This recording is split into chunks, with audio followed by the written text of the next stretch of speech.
Hey everyone, happy Filipino American History Month as well as Domestic Violence Awareness Month. In this video, I wanted to do a reaction video.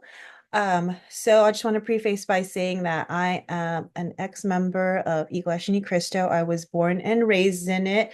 For if this is your first time watching my videos, um, I'll just tell you a little bit more about me. So I am Filipino American, second generation.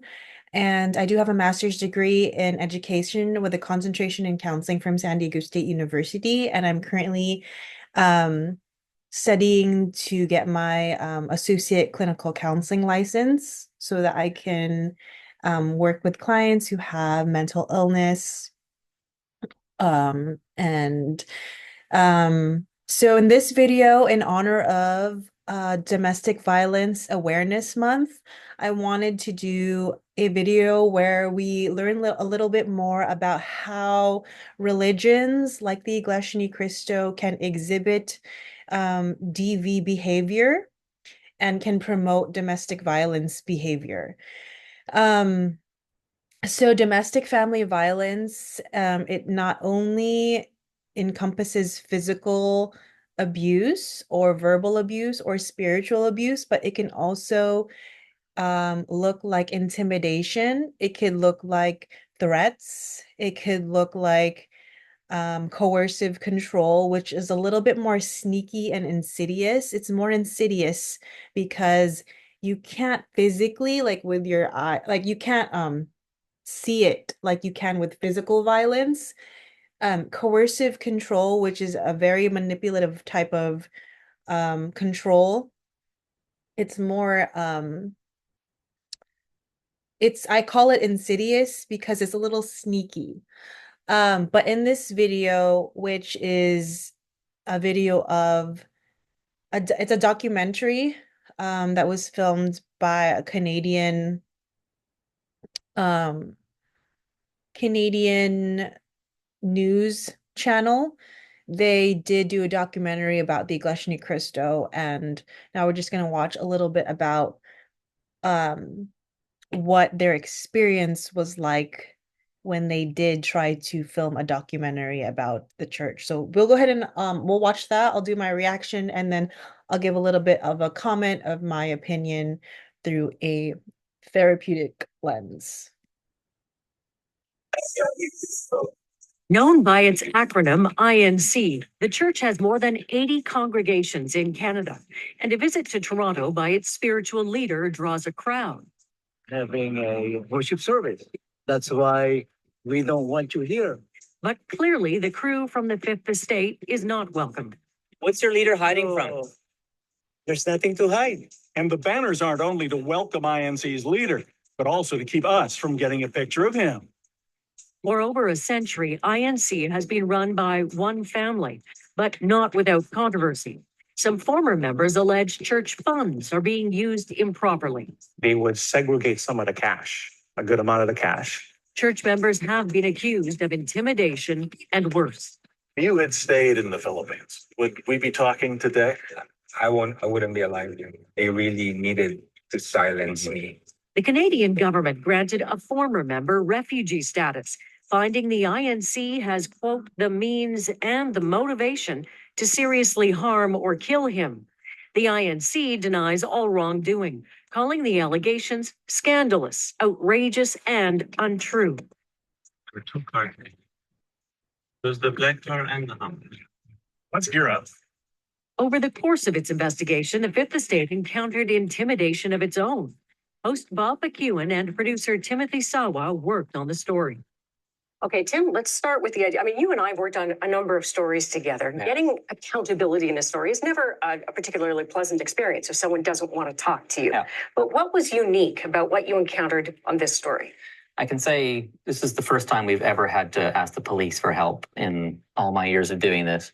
But I guess the context for this is a church whose members have been accused, as we just saw, of violence, kidnapping, even murder. So we knew that kind of going in and knew that we had to sort of be careful and take this seriously.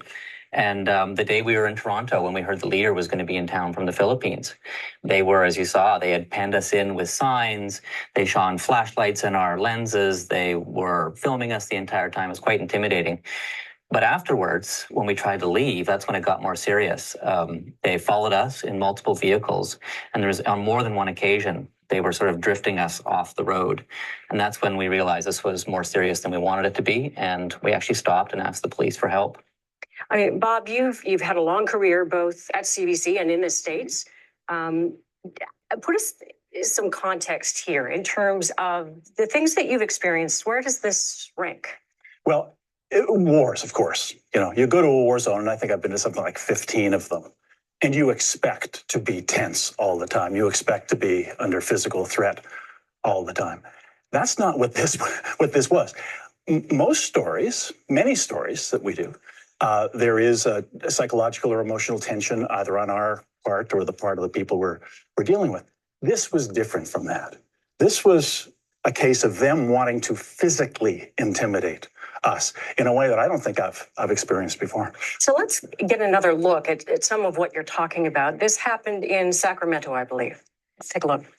From the beginning of the day, they followed us, they harassed us, they did everything they could to keep us from doing our job. Fair enough. It's all in a day's work.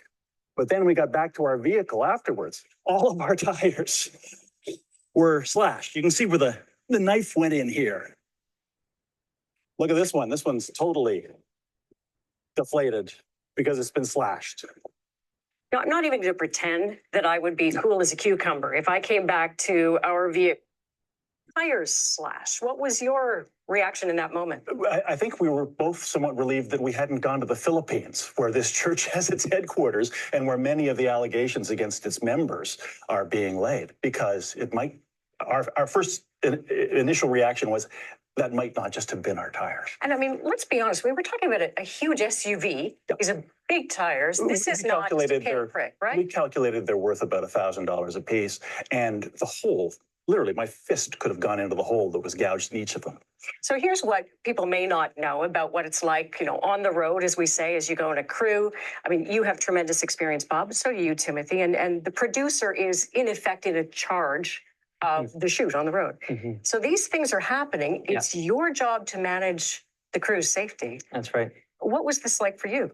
Well, I can say we all get training in this kind of stuff. I know you've had it as well, and Bob as well. We learn how to drive in sort of tense situations, and we learn how to manage people when they're following us. But I guess what you don't learn and aren't taught is when you're in the moment, as Bob mentioned, the psychological aspect, it wears on you.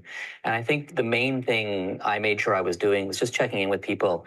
If it's been 4 or 5 hours of this, how's everybody feeling? Do we need a break? Beyond that, the only other sort of safety related decisions I would say was, is this a situation where we're going to film for the story, or is this a situation where we're going to stop filming and make sure we're safe? Because you don't necessarily know those moments are happening until they're right upon you. Yeah. And you've got these quick decisions to make. We collectively made the decision that we were going to go with this, that we were going to document it, that we were going to stop and engage them and talk to them about what they were doing and why. And, you know, when we're dealing with a story like this one, about unusual allegations against a religious organization and its members, corruption, financial corruption, kidnapping, murder, it ups the ante, but you also want to be able to tell it in a way that people can understand and appreciate what the severity of the allegations is. Looking forward to seeing the story itself on the Fifth Estate. Thanks. Okay, so like I said, this documentary was they filmed it about the Iglesia Ni Cristo, and they kind of wanted to have conversations with, you know, ministers or high-ranking officials to kind of gain some clarity, to kind of gain some perspective regarding allegations that the church has encountered over the past few years and decades. So as an ex-member watching this, I'm not entirely surprised.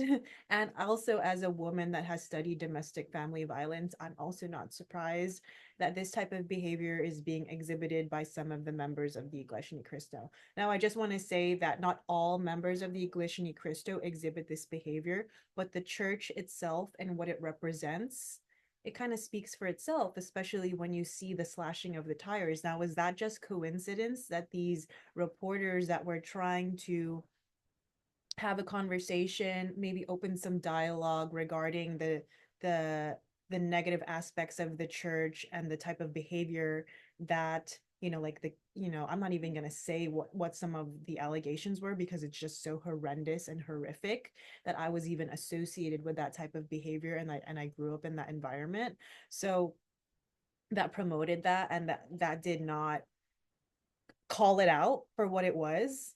Like, did the church respond to this and call it out and say, brethren, please do not slash people's tires? Like, that's not okay. People need to call it out, because that behavior is really, really gross, and it's domestic family violence. I mean, it's not domestic family violence, it's domestic violence in and of itself.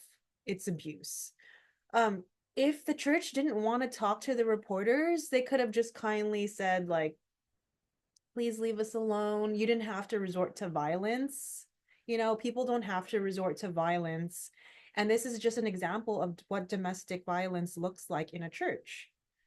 Because when you think about domestic violence and you think about intimate partner violence, you think about a couple, a boyfriend and a girlfriend.